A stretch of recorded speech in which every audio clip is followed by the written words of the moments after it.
Have you ever held someone so close in your heart that when they left, it felt as though they carried a piece of your soul away with them?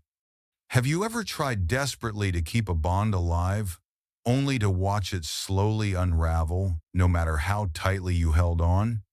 And have you found yourself wondering, how do I release someone from my thoughts without closing my heart to love, to trust, to life itself? The Stoics, from Marcus Aurelius to Epictetus and Seneca, knew that true peace doesn't come from silencing or denying what we feel, but from learning to hold those emotions gently without being held captive by them. They did not tell us to stop caring, only to stop clinging. They knew that the ability to love deeply and yet let go gracefully is one of the rarest strengths a human can develop. And that is what we will explore together today. 5 timeless Stoic rules to help you emotionally detach without becoming cold, to remain compassionate without being consumed. If there is even the smallest part of you longing for peace, for clarity, for the ability to breathe freely again, stay with me. What you hear in the next few minutes may be exactly the message you've been searching for. Rule 1. Understand the impermanence of life. Have you ever noticed that the harder you try to hold on to someone, the more they seem to slip through your fingers? Perhaps it was a friend you once spoke to every day, or a partner you thought would be by your side forever. And then sometimes slowly, sometimes all at once they are gone. No argument, no closure, just silence. And in that silence, the pain is often doubled, not only because they are absent, but because we never prepared ourselves for the truth that they could leave. Marcus Aurelius wrote, "Everything we hear is an opinion, not a fact. Everything we see is a perspective, not the truth." And when we become emotionally attached, we often forget this. We don't just connect to the person in front of us, we build an entire story around them. We tell ourselves the bond will last forever. We imagine permanence where there is none. The Stoics understood something essential. Nothing in life is truly ours. Not people, not moments, not possessions, not even our own youth and health. This awareness wasn't meant to make life darker, it was meant to make life more vivid. When you accept that everything you love is temporary, you stop gripping it out of fear. You start appreciating it as it is, right now. I once had a friendship that lasted over a decade. We knew each other's dreams, fears, and secrets. We had countless late-night conversations that stretched until morning. But slowly, life changed, and so did the friendship. Texts came less often. Calls stopped. I found myself pushing harder, sending messages, suggesting meetups, pretending nothing had shifted, but it had. And each attempt felt heavier, like I was dragging something lifeless behind me. It wasn't the loss itself that hurt most, it was the illusion I'd built, the story that it was meant to last forever. Only when I accepted that it had run its natural course did I finally feel light again. No betrayal, no dramatic ending, just the quiet truth that not all things are meant to be permanent. Marcus Aurelius reminds us, accept everything which happens, even if it seems disagreeable, because it leads to the health of the universe. Letting go wasn't giving up, it was returning to the present, where peace actually lives. Think of impermanence like the tide. No matter how hard you try, you cannot stop the waves. If you fight them, you exhaust yourself. But if you learn to float, to move with the current instead of against it, you discover a strange calm. The Stoics practiced premeditatio malorum, the premeditation of loss, not to make life bleak, but to make themselves ready. They reminded themselves, this person I love may leave. This thing I value may break. This season of life will not last. And in remembering this, they lived more fully in each moment. So ask yourself, what weight are you still carrying simply because you refuse to accept that something has changed? Are you mourning the loss itself or the illusion that it would last forever? Letting go does not mean forgetting, it means remembering with clarity instead of clinging. It means honoring what was without demanding that it should still be. When you truly embrace impermanence, you find that your peace no longer depends on holding on. It comes from knowing you can face life's ebb and flow without breaking. Because the one who accepts the flow of life suffers far less than the one who tries to dam the river. Now that we have the foundation, we can go deeper. Because knowing that life changes is only the first step. The next is learning to keep your inner world steady, even when emotions rise like a storm. Rule 2. Master your emotions through rational thought.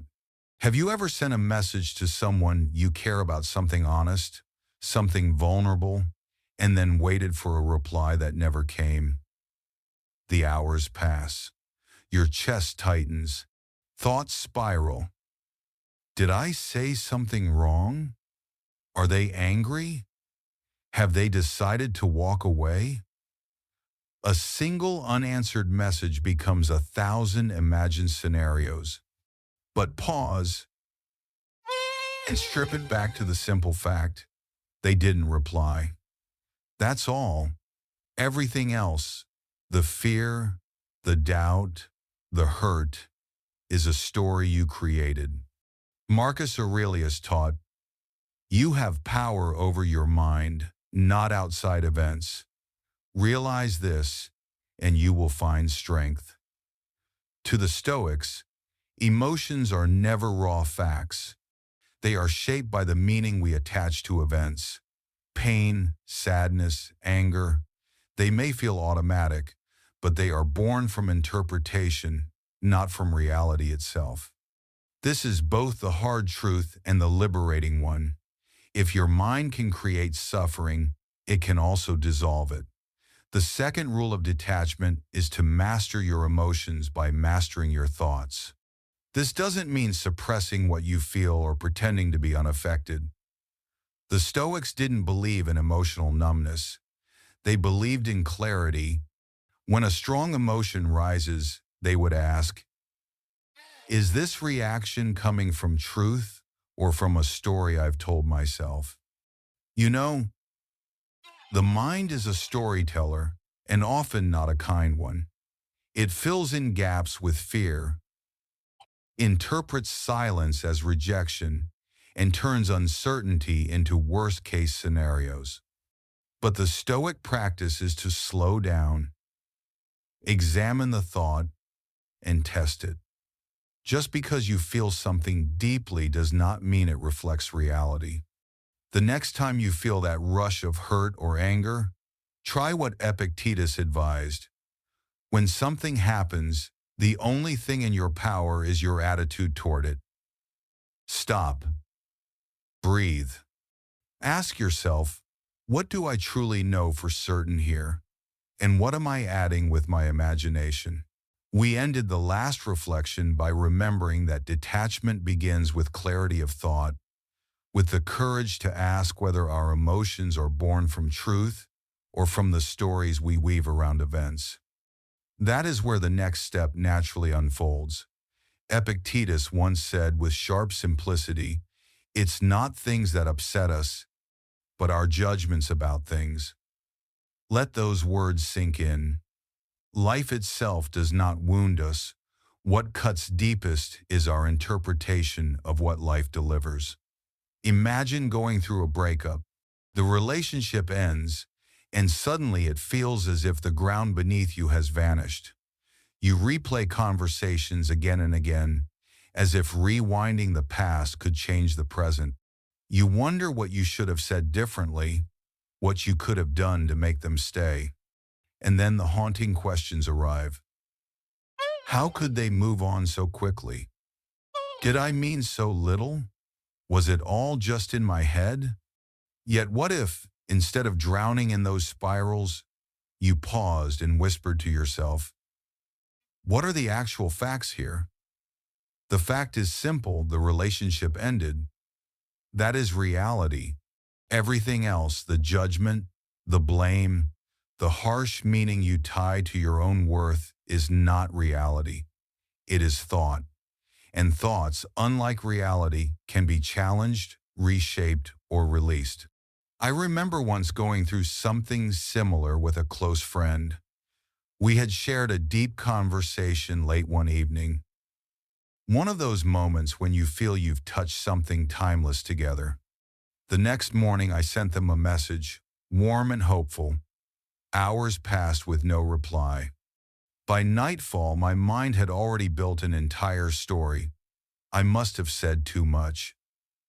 Maybe I pushed them away. Perhaps the friendship was breaking. I could feel the fear rising, painting every silence with dread.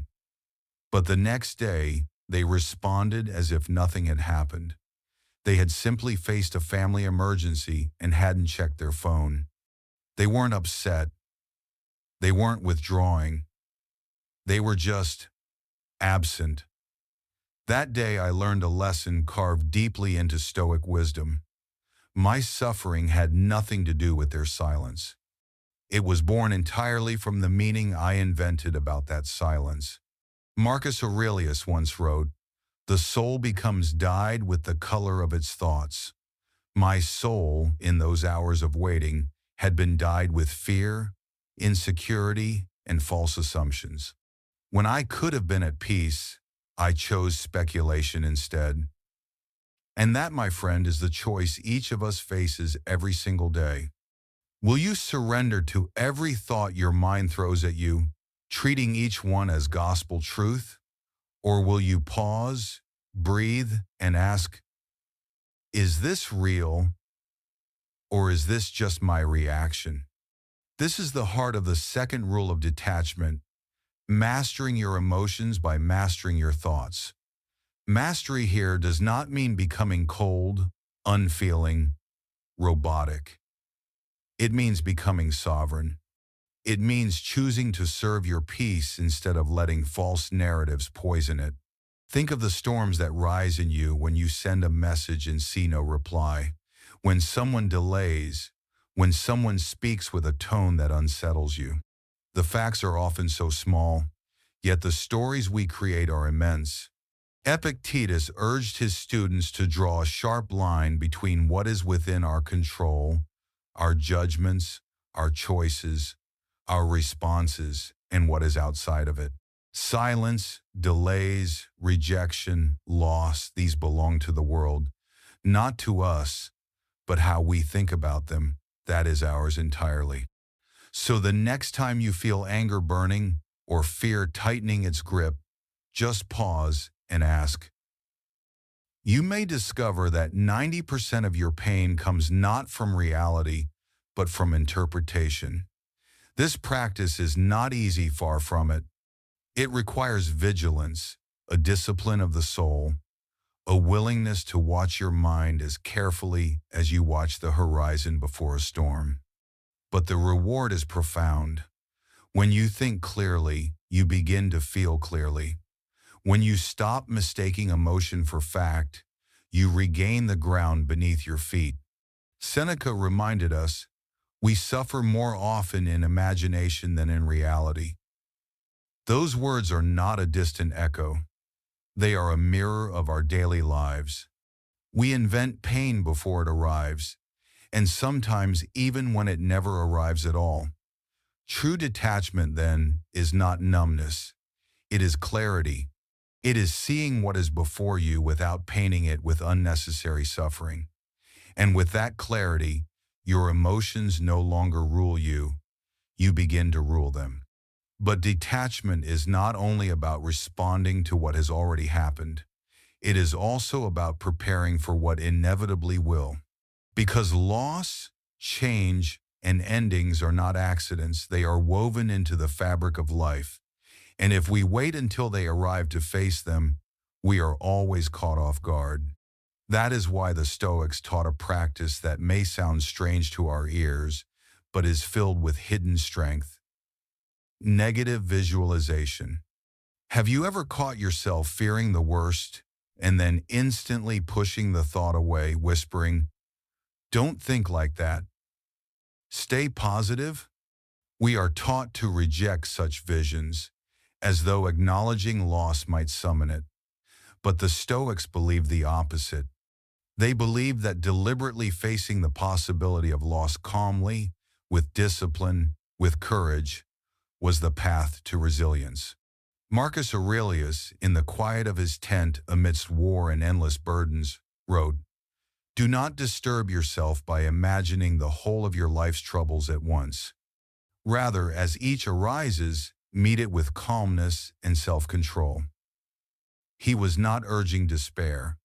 He was training his mind for life as it truly is. The Stoics called this exercise premeditatio malorum, the premeditation of adversity. Today we might call it negative visualization. At first it seems almost cruel. Why imagine losing what I love? Why dwell on fragility? But the truth is unshakable. Everything we cherish is temporary. Our relationships, our routines, even our very bodies, none are guaranteed. We can deny this, or we can prepare for it. Preparation does not harden the heart, it strengthens the spirit. I recall when a dear friend of mine once told me they might move across the world. We had been inseparable daily calls, shared jokes, countless late-night conversations, and suddenly I was forced to imagine mornings without their presence, evenings without their voice. My first instinct was denial. It won't happen. We'll figure something out. But denial only sharpened my fear. Then I remembered the Stoics. I began to practice. Each morning I would take a few quiet moments to imagine life without them. Sitting alone in the cafe where we once met, returning home after a long day and not hearing their laughter on the other end of the line. At first it was painful, but slowly it became a form of training. I would then picture what came after: new routines, new voices, new strengths discovered in solitude. When the day arrived and they did leave, yes, it hurt, but the pain did not destroy me. I had already walked that path in my mind. I had rehearsed resilience. That is the gift of negative visualization. You do not practice it to suffer in advance, but to weaken the shock when reality comes. Seneca put it well. He robs present ills of their power who has perceived their coming beforehand. By expecting change, you loosen your grip on permanence. And when you release the demand that everything must remain, fear begins to loosen its hold. Think of your own life now. Perhaps you're in a relationship where every small silence terrifies you. Perhaps you overthink every pause, every delayed response, every subtle shift. You tell yourself you are being cautious, but underneath it is fear. Fear of losing what you believe you cannot live without. What if, instead of fleeing from that fear, you walked toward it? What if you pictured the very thing you dread most and then imagine the life that still continues after it? Imagine who you would become, what strengths would awaken, what friendships would deepen. Do this often enough, and fear begins to shrink. Guarantees no longer matter. What matters is the trust you build in your own resilience. That is emotional detachment, not a cold refusal to care, but a steady clarity that allows you to care without clinging, to love without being enslaved by fear, to live fully in the present while quietly prepared for change. You remember in the last rule, we prepared our minds to face the reality of loss, to imagine the possibility of change so that when it arrived, we could remain standing. That wasn't morbid, it was wisdom. The Stoics taught that strength does not come from denying the fragility of life, but from walking through it in our minds first, realizing that even in the face of change, we remain whole. So now, having practiced this resilience, the next step is to turn our focus to what truly lies within our command. Epictetus often reminded his students, some things are in our control and others not. And it is here, in this distinction, that much of our peace is either lost or found. Rule 4. Focus on what you can control. Have you ever given everything your time, your kindness, your devotion, only to feel that it was never enough? You showed up, you were present, you cared deeply, and still, the other person grew distant. No matter how much you poured into the relationship, it slipped through your fingers like sand. That helplessness can consume you, leaving you asking, what more could I have done? How do I fix this? But the truth, as the Stoics knew well, is that suffering begins the moment we try to govern what was never ours to command. Marcus Aurelius said, you have power over your mind, not outside events. Realize this, and you will find strength. Within that single sentence lies a lifetime of freedom. So much of our pain arises because we invest our energy in controlling what is beyond us, the thoughts, feelings, and choices of others. We bend ourselves into shapes, we compromise, we perform, all hoping to secure affection or permanence. And yet, no matter how flawless we try to be, another's heart is never ours to rule. I remember a time when I was in a relationship where I felt I constantly had to earn my place. I organized thoughtful dates, sent kind messages, tried to anticipate their needs before they spoke them. But the more I gave, the less I seemed to matter.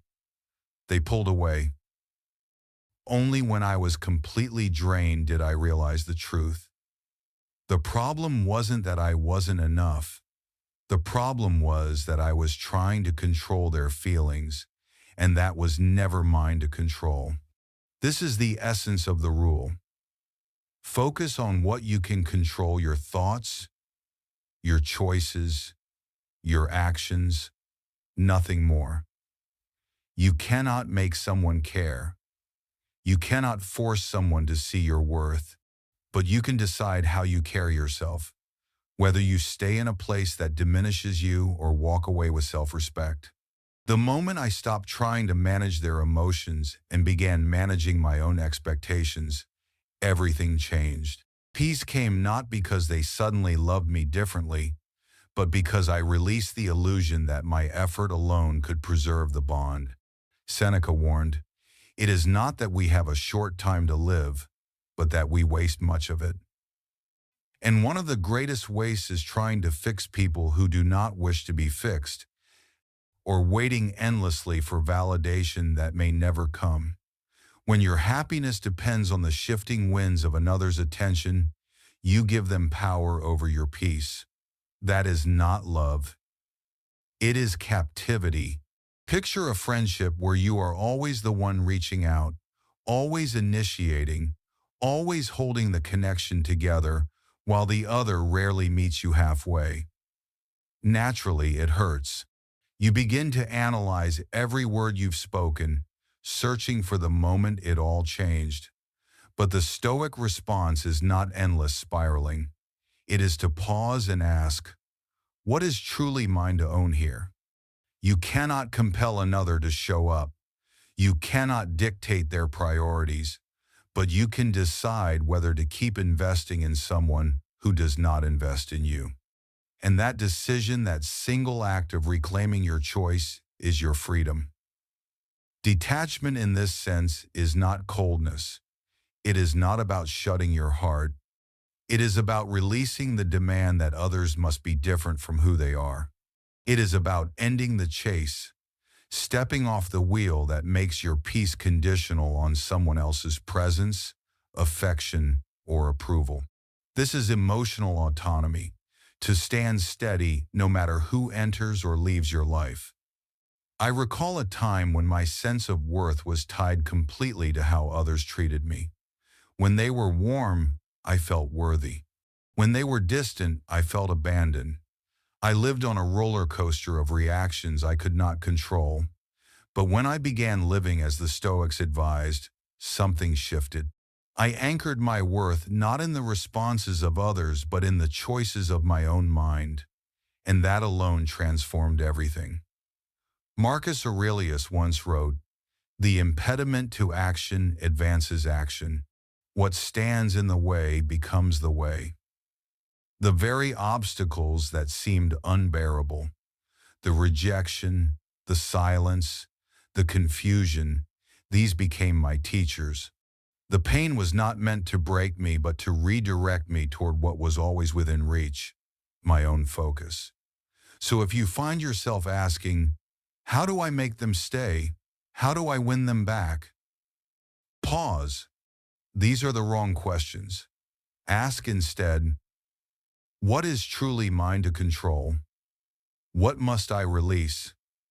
And in those answers, you will find freedom. Because when you stop clinging to what is outside your grasp, you stop breaking your own heart. You begin to rise, not hardened, not bitter, but clearer. You discover that peace is not given by others, and so it cannot be taken by them. And now that you have reclaimed your power by learning to focus only on what lies within your sphere of control, it is time to take yet another step forward. In the next rule, we will zoom out even further, shifting our vision from the narrow intensity of one moment or one person to the greater expanse of life itself.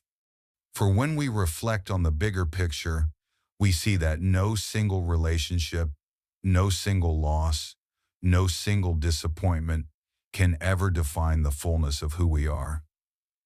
Have you ever been so overwhelmed by the end of a relationship that it felt as if your entire world collapsed, that your future had been erased, that nothing else mattered?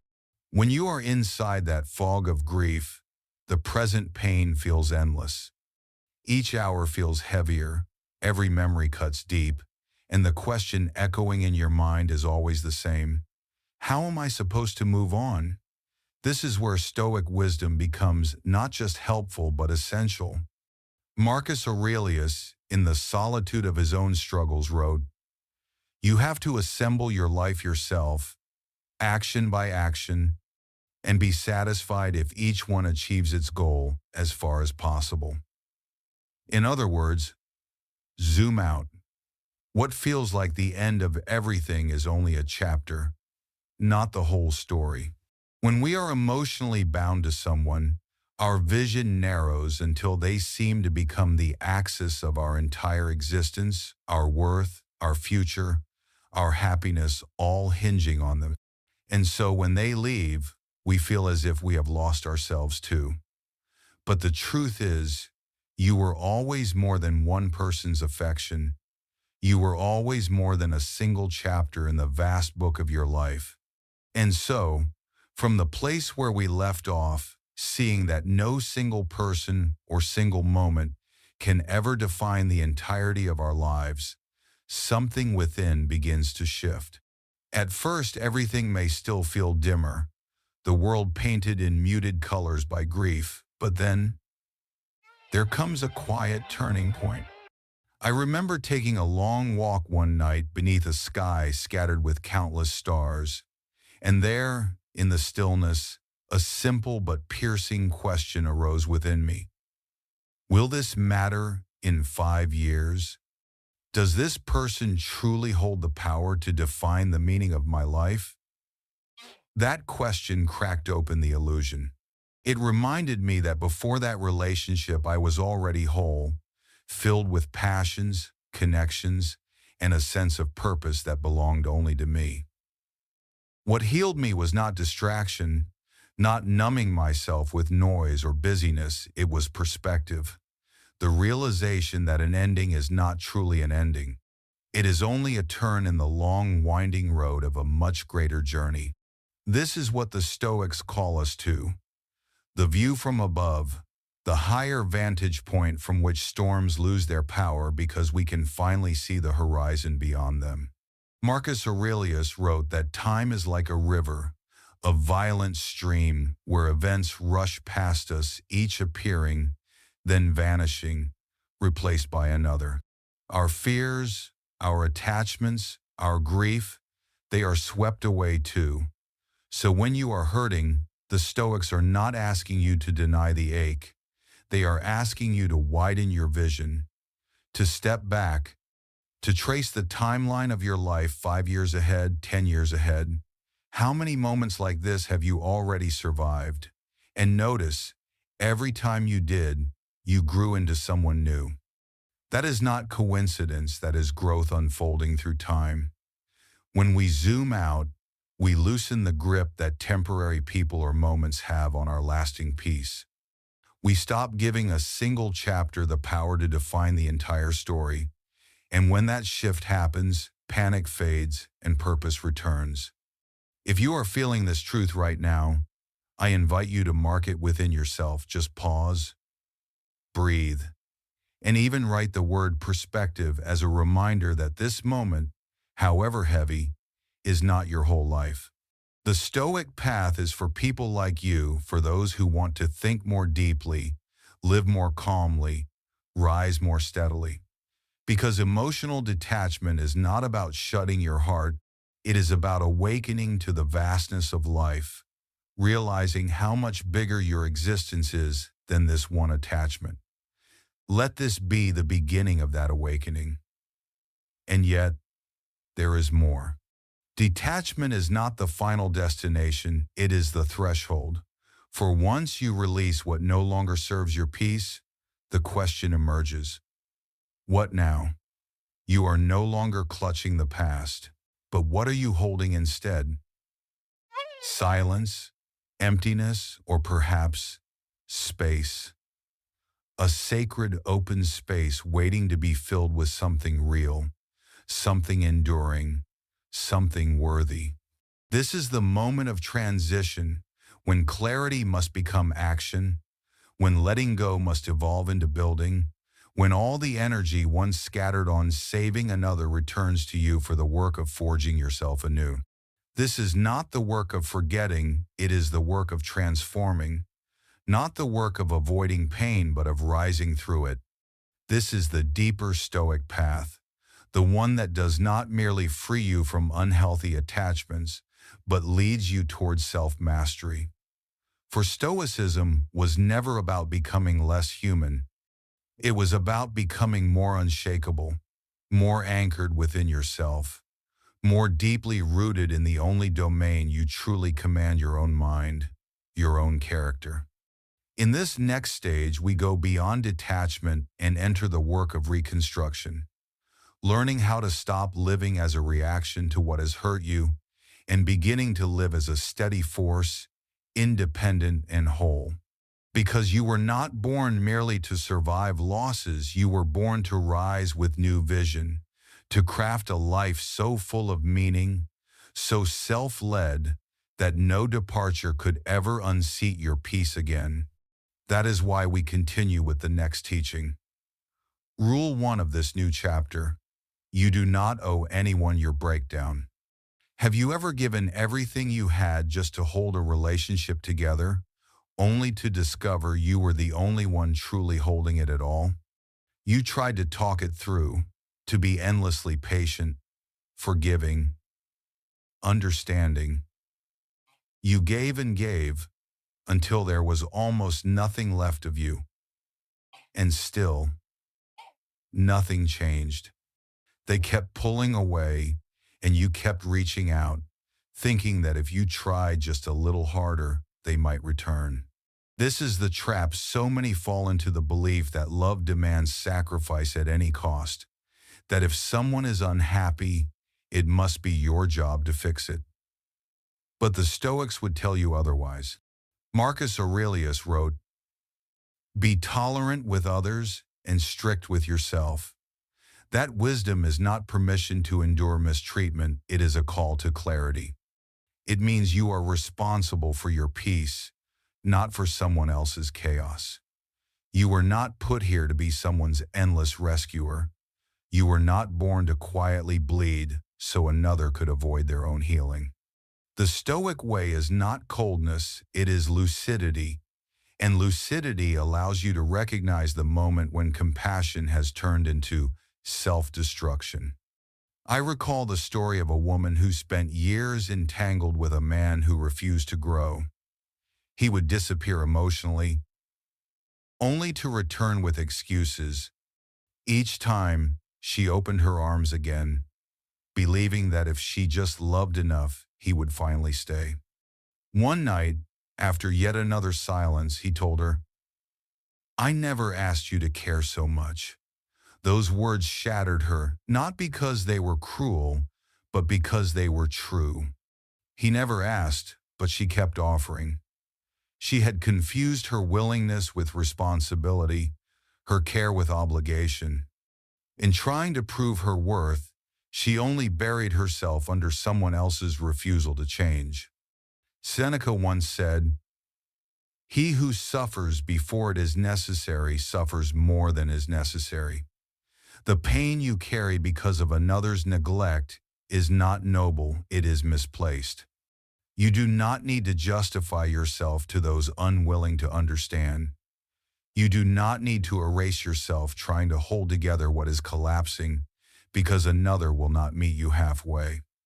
In this context, detachment is not a lack of love, it is the highest respect for yourself. It is the courage to say, "I care for you, but I will not destroy myself to prove it." It is stepping out of the role of savior and recognizing that your energy is sacred, too sacred to squander on someone unwilling to rise. And in that moment of recognition, your strength begins. The moment you stop sacrificing yourself just to keep someone else comfortable, a quieter, deeper truth began to unfold. And now, we step across a new threshold. Because the moment you stop placing others above your own peace, something remarkable begins to unfold. You start to feel lighter, as if invisible chains that once bound you are slowly falling away. You begin to see the difference between genuine connection and suffocating codependency. You start reclaiming those parts of yourself that had long been begging to breathe, buried beneath the weight of expectations and emotional struggle. The hardest part, though, is that no one else can give you permission to stop. You must choose it for yourself. It is you who must decide that your peace matters more than someone's fleeting approval, that your dignity matters more than their confusion, and sometimes, that your silence may be the only language they will ever understand. The Stoics never taught us to be martyrs, endlessly sacrificing. They taught us to act with virtue, to show up with compassion, but never at the cost of clarity. Epictetus warned us never to surrender our soul to externals. Give, but never give yourself away in the act of giving. If you find yourself in that exhausting place, always explaining, always fixing, always pouring out more than you receive, then step back. Not because you've become cold, but because you have become clear. And once you learn how to protect that peace, the next step is even more powerful. To build a life so full, so rooted in your own values, that you no longer chase what has already walked away. This is rule 2. Build a life so full you don't chase what's gone. There is a peculiar silence that follows the end of a connection. The messages stop. The calls don't come. The routines that once gave your day its shape vanish overnight. And in that silence, it is so easy to confuse absence with emptiness. You begin to think, "I feel this way because they are gone." But what if the truth runs deeper than that? What if what you are really feeling is not just the loss of a person, but the hollow space where your own life should have been all along? The Stoics were never obsessed with people. They were obsessed with principles, with building a life that stands firm on its own. Seneca once said, "A great mind becomes a great fortune," meaning if you wish not to be shaken by what leaves you, begin building what no one can take away. After a breakup, most people rush to fill the void with distractions, with new faces, new pleasures, with noise. But Stoicism teaches the opposite. Do not run from the space they left. Step into it. Let that space become the very ground where you finally grow. I once knew a man who lost the woman he thought he would marry. She ended things suddenly, no explanation, only silence. For weeks he was paralyzed, mourning not only her, but also the identity he had built around being with her. But then something shifted. He stopped checking her social media. He stopped replaying old conversations. Instead, he made a list of everything he had postponed for the relationship goals he had shelved, hobbies he had let die, friendships he had neglected. And slowly he began to rebuild. Not to prove anything to her, but to remind himself of who he was before he forgot. He went back to the gym, lifting not just weights but his own lost strength. He picked up a paintbrush again, breathing life into forgotten colors. He spent weekends with people who gave rather than drained. He stopped living on borrowed attention and began living from within. Months later, she reached out. But by then, he no longer needed closure. He had already built a life too full to chase what was gone. That is the kind of resilience Stoicism builds. Not the kind that says, "I don't care anymore," but the kind that says, "I am building something so grounded, so meaningful, that I don't have the time to chase what has already left." Marcus Aurelius reminded himself daily, "Very little is needed to make a happy life. It is all within yourself, in your way of thinking." That is not just poetry, it is a blueprint. Your routines, your body, your work, your learning, these are not distractions from heartbreak. They are the foundation of freedom. Letting go is not only about removing someone from your life, it is about filling that space with everything you had long neglected. And when your world no longer revolves around one person, it begins to open again. You start noticing beauty. You cultivate skills. You grow stronger. You become attractive in a way that has nothing to do with romance and everything to do with power. So instead of asking, "How do I get them back?" ask instead, "What can I build now that they're gone?" That is the real shift. That is the moment where detachment transforms into rebirth. Your grief deserves space, but so does your growth. Do not fill the silence they left behind with longing. Fill it with purpose, with action, with creation. And the more you do, the less their absence feels like a loss, and the more it begins to feel like the beginning of your return to yourself. And from there, we step even further. Because in this journey of rebuilding, there will come a moment when you realize that rejection is not merely a wound. It can also be a doorway into a stronger, truer version of yourself. This is Rule 3. Turn rejection into inner reinvention. There is a moment after rejection that feels as though the entire world stops turning. You hear the silence. You read the message. You feel the chill in their tone. And somewhere inside, something collapses, not just the plans you had made with them, but the story you had written around them, the future you had imagined, the identity you had tied to being chosen by them.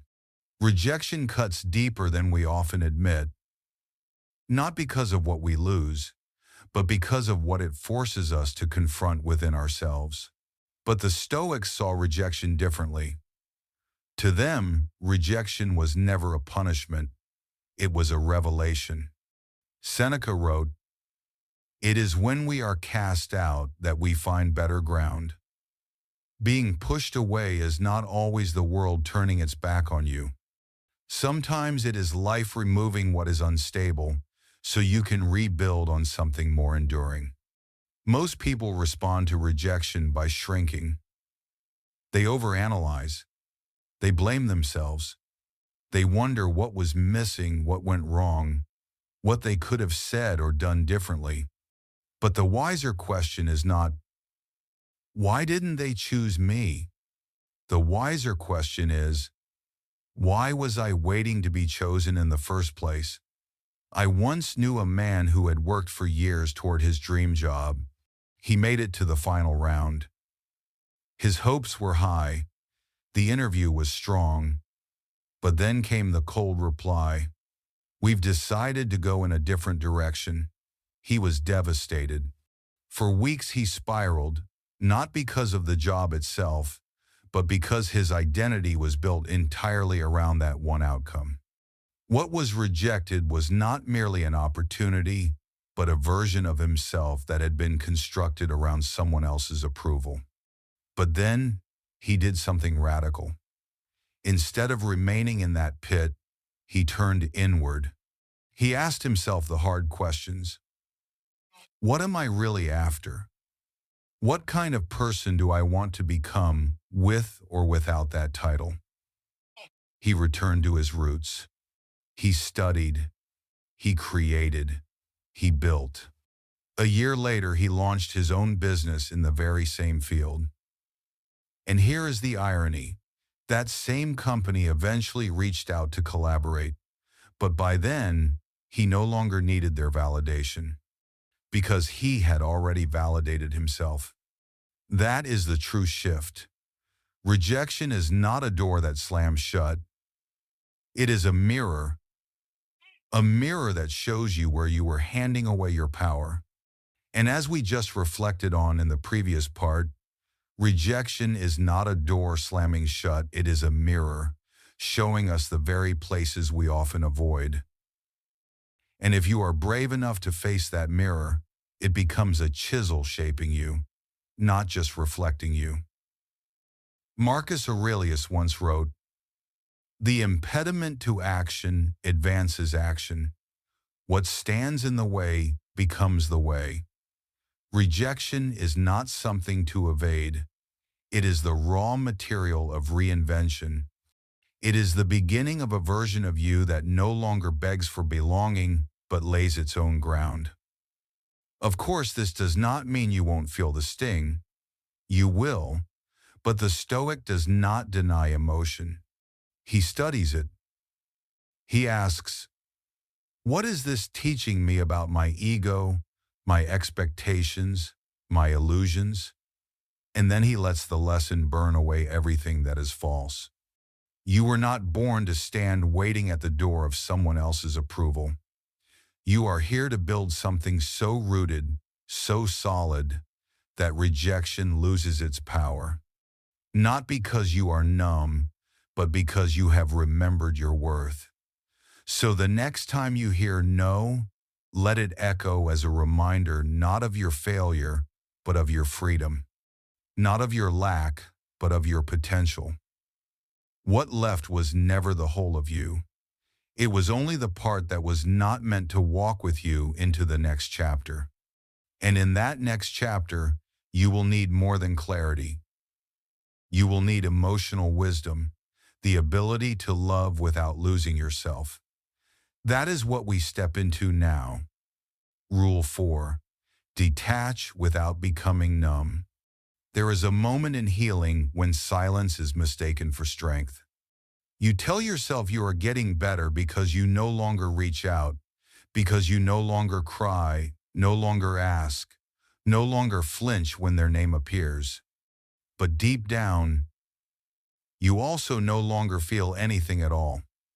That is not healing. That is hardening. You have not become stronger. You have only gone numb, and that is not Stoicism. That is quiet survival, and you deserve more than that. Stoicism does not ask us to turn cold. It does not praise indifference or deadness.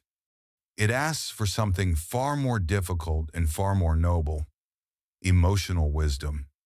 Marcus Aurelius reminded himself, if you are pained by any external thing, it is not this thing that disturbs you, but your own judgment about it. And left unchecked, that judgment becomes either obsessive attachment or total shutdown. The Stoic walks a different path, not to escape emotion, but to understand it, to master it, to live beside it without being ruled by it. To detach without becoming numb is the art of warm separation. It is when your care is real, but not enslaving. When you can love someone deeply, but not lose yourself trying to hold them. When you can give, not to be needed, but because giving aligns with who you are. This is a subtle strength, one that does not shout but cannot be shaken. I once heard the story of a man named Elias. He had been married for 7 years to a woman he cherished. From the outside, their life looked perfect, but within, intimacy had withered. She no longer really saw him. Her words became clipped, her attention turned elsewhere. Still, he held on not because he was blind, but because he didn't know how to walk away from something he had poured so much of himself into. One evening, he found her journal left open. Not out of intrusion, but out of instinct, he read a page. And what he saw devastated him. Her reflections on feeling trapped, distant, longing for a love more alive, more passionate. His first reaction was heartbreak. His second was detachment, but not the kind that heals, the kind that numbs. For months he lived on autopilot. No arguments, no tears, just silence. To others, it looked like strength. But inside, he felt nothing. He had buried every feeling beneath the mask of acting stoic, when in truth, he was simply afraid to feel. It wasn't until a friend asked him, "When did you stop showing up for yourself?" that the mask began to crack. For the first time, Elias admitted that he missed her, that he was angry, that he felt discarded, and in naming those feelings instead of avoiding them, he began to find clarity. He did not explode. He did not collapse. He simply told her the truth. "I love you, but I refuse to become invisible just to keep this alive." And with those words, he let go, not in coldness, but in calm, not in bitterness, but with boundaries. That is what it means to detach without becoming numb. You don't sever your heart, you stretch it toward yourself. You don't abandon the idea of love, you refine it. You don't retreat from intimacy, you become more discerning about who earns access to your inner world. Seneca once wrote, "A gem cannot be polished without friction, nor a man perfected without trials." That friction, that trial, is not in feeling nothing, it is in feeling fully without being consumed. It is in showing compassion, yet still walking away. It is in letting go of someone without shutting yourself off from love forever. To detach in the Stoic way is to live with open eyes and an open heart, but with a spine of tempered steel. You do not let pain harden you. You let it sharpen your awareness. You do not become emotionless. You become emotionally sovereign. The world may tell you that numbness is strength, that cutting people off is power, that disappearing is maturity. But Stoicism teaches something far more radical. Real strength is to remain present, to remain soft, to remain principled, even in the face of rejection, or loss. It is to have the courage to feel and still choose virtue over bitterness. So if you are navigating detachment right now, ask yourself, are you building walls or are you building boundaries? Are you shutting down or are you sitting with discomfort until clarity arises? Are you withdrawing in fear or stepping back with intention? Because the point is not to feel less. The point is to feel everything and still choose your response. That is warm detachment. That is emotional maturity. That is stoic power.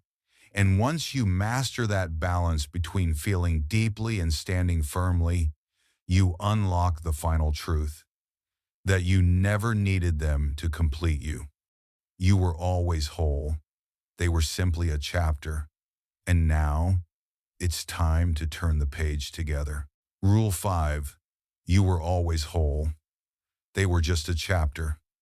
And as we turn the part before we remembered, you were always whole. They were only a chapter. That truth carries us here to the heart of what Stoicism whispers when loss tries to define us. Marcus Aurelius once wrote, "You have power over your mind, not outside events. Realize this, and you will find strength." And truly, what greater outside event is there than the presence or absence of another person? Yet if you spend your life measuring your worth by who stays and who leaves, you never stand still long enough to become who you really are. You are not defined by who stayed. You are not diminished by who walked away. And you are not waiting to be completed by someone who may never return. You were whole before they arrived. You are whole now. You simply forgot that wholeness often feels quiet when you've grown used to the noise of another's presence. I remember the story of a young man who once fell deeply in love during a season when he felt most uncertain of himself. Her laughter colored his days. Her presence gave rhythm to his routines. Together they planned everything: holidays, homes, even the names of children not yet conceived. It seemed, for a while, as if the world only made sense through her. And then it ended. Suddenly he felt wrecked. He no longer knew who he was without her. Somewhere along the way, she had become the main story, and he had slipped into the role of a side character in his own life. For months, he searched for closure in vain. Long messages went unanswered. Old conversations were reread like scripture. Sleepless nights stretched on endlessly.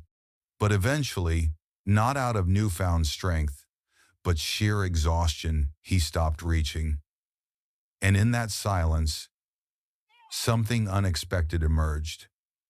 He picked up his guitar again. He reconnected with friends. He began writing not about her, but about himself. His voice returned. His posture straightened. Slowly he began to remember the weight of his own life, lived without orbiting around someone else. One evening, sitting quietly with a cup of coffee on his balcony, he thought, "I'm okay," not because the pain had vanished, but because the pain had done its work. It had carved out space for him to come home to himself. That is the Stoic gift of perspective. Time does not erase meaning, but it reveals it. What once felt like the end of everything becomes simply a turning point. What once consumed you becomes something you outgrow. What once defined you becomes just a footnote in the larger story still being written. Seneca once said, "No man is more unhappy than he who never faces adversity, for he is not permitted to prove himself." And if heartbreak is a kind of adversity, then detachment is its proof not of forgetting, but of growth. It is not about erasing the memory, but about remembering who you were before bending your identity to fit someone else's love. Yes, they mattered. Yes, they shaped you. But they were not the whole book. They were a chapter, a paragraph, perhaps only a single beautiful word. And this is the page where you stop writing for someone else's attention and begin crafting for your own integrity. Because the greatest freedom is not moving on, it is moving inward, into yourself, into your values, into your stillness and your strength. You will love again, but not from emptiness, from fullness. Not to be rescued, but to share. Not to find meaning, but to offer it. And when that love comes, it will not feel like losing yourself once more.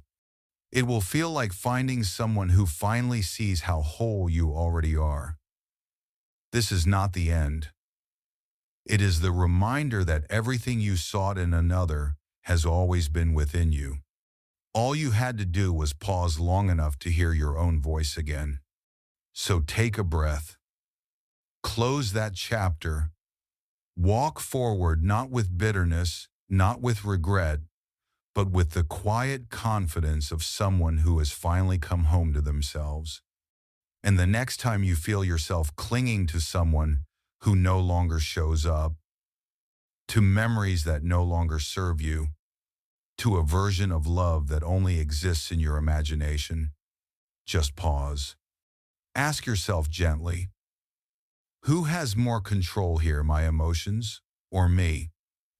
That is where emotional freedom begins, not in cutting people off, not in pretending you do not care, but in choosing clarity over chaos, peace over proving, stillness over struggle. Marcus Aurelius reminded himself, the things you think about determine the quality of your mind. Your soul takes on the color of your thoughts. If your thoughts are painted in fear, in longing, in desperation, you drown in them. But if you train them toward virtue, toward strength, toward inner steadiness, your soul becomes unshakable. Detachment is not apathy, it is sacred discernment. It is the courage to walk away, not because you stopped loving, but because you remembered your worth. It is the strength to let silence speak louder than arguments. And it is the wisdom to see that being ignored is not always rejection. Sometimes it is redirection. You do not owe anyone your breakdown. You do not need to collapse to prove that you cared. The Stoic way is to feel fully, then act wisely. To process grief, not perform it. To choose your response, not be dragged by impulse. Each time you answer with dignity instead of desperation, you reclaim power that was never theirs to hold. Yes, letting go hurts, but so does holding on to something that erodes your self-respect. And when you stop begging for closeness that costs you your center, you discover a quiet miracle. Yourself, stronger, clearer, still here.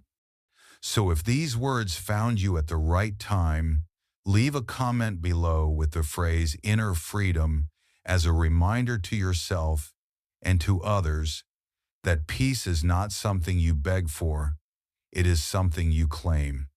And if this message gave you space to breathe, to reflect, to steady yourself, then I invite you to subscribe to this channel.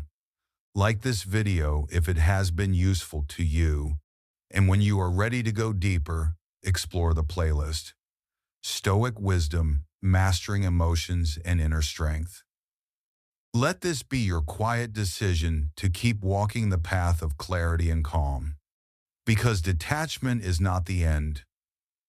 It is the beginning of authorship, of turning silence into strength and loss into wisdom. And as you leave here, carry with you one last reminder from Epictetus. No man is free who is not master of himself. Let that truth stay with you. Slow your breath, steady your mind, and remind you that you are already enough. Now, protect that wholeness and walk forward in peace.